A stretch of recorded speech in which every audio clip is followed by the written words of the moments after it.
Hi everybody, this is Suzanne Hiron from Mimi Papyrus. I'm an independent Stampin' Up! Demonstrator.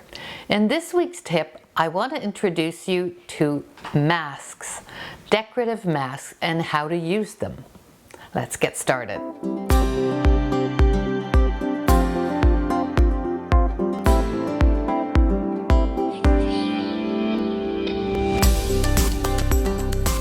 In this week's tip, I wanted to tell you a little bit more about one of the products that seems to be overlooked in our catalog, and those are the stencils.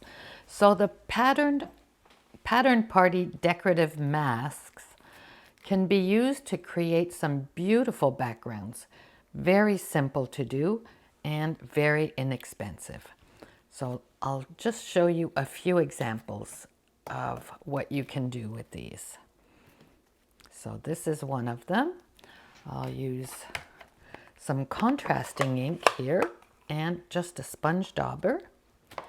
And you just apply your ink gently all over the pattern. And you can go over and make it darker, or just tap very gently to have a light image.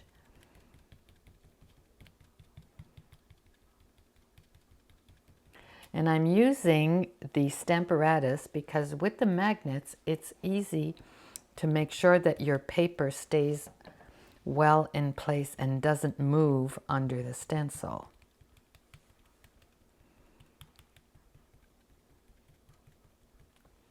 So this is the result of using this particular pattern.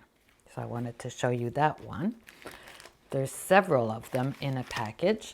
So this is another one of the trees.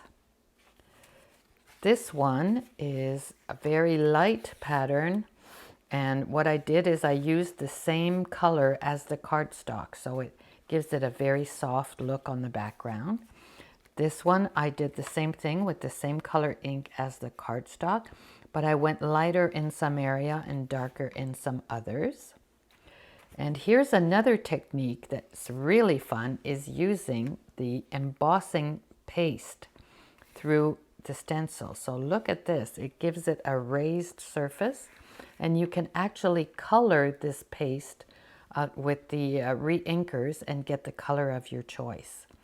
So many possibilities with these stencils and masks for, I think, $6.95 for the package of 4. So I thought maybe I'd want you to discover these and have a go at them in your next card making project. Hope you enjoyed this tip. We'll see you next time. Thanks for being here.